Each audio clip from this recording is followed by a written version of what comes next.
안녕하세요. 날씨와 생활정보의 황지영입니다. 요즘 30도로 넘는 불볕더위가 이어지면서 냉방기구의 사용이 급증하고 있습니다. 이렇게 에어컨과 선풍기 같은 냉방기구의 사용이 늘면서 또 하나 늘어나는 것이 있는데요.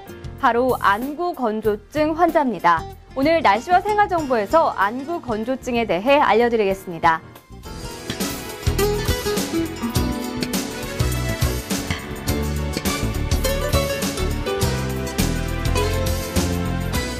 안구건조증은 눈물 분비가 부족한 경우와 눈물의 증발이 많은 경우로 나눠볼 수 있습니다.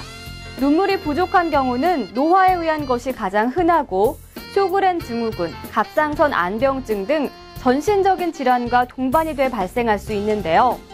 눈물 증발이 많이 돼서 안구건조증이 발생하는 경우는 눈꺼풀염으로 눈물의 지방층이 부족해 눈물이 쉽게 증발되는 경우가 가장 흔하고 외상이나 눈꺼풀 질환으로 눈이 완전하게 감기지 않는 경우에도 발생할 수 있습니다. 장시간 집중해서 컴퓨터 작업이나 독서를 할 경우에는 눈 깜빡임의 횟수가 감소해서 안구가 건조감을 느끼게 되고 소프트렌즈 착용 등도 안구 건조증의 원인이 될 수 있습니다. 안구 건조를 예방하려면 방 안의 온도를 낮추고 습도는 높이는 것이 좋고 수분 섭취를 충분히 해주는 것도 도움을 줄 수 있는데요. 또 장시간 모니터 작업을 할 때는 의식적으로 눈 깜빡임을 늘리고 일정 시간 작업 뒤에는 휴식을 취하는 것이 필요합니다.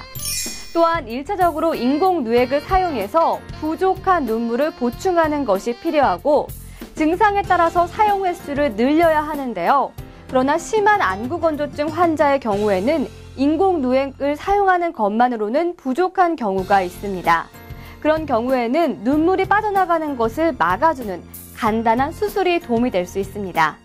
또한 눈꺼풀염이나 다른 동반 질환이 있는 경우에는 안구건조증뿐 아니라 동반 질환을 함께 치료해야 합니다.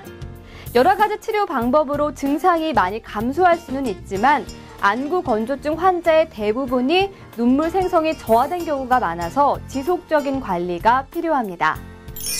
요즘 렌즈 착용하는 분들 많으시죠? 렌즈는 종류에 따라서 산소 투과율이 다르고 개인차가 있기 때문에 정해진 시간은 없지만 렌즈를 착용한 채로 잠을 자는 것은 피해야 합니다.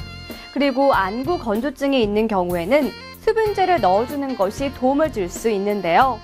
또한 먼지가 들어가지 않도록 주의해야 하고 이물감이 느껴지는 경우에는 세척한 다음에 다시 착용해야 합니다.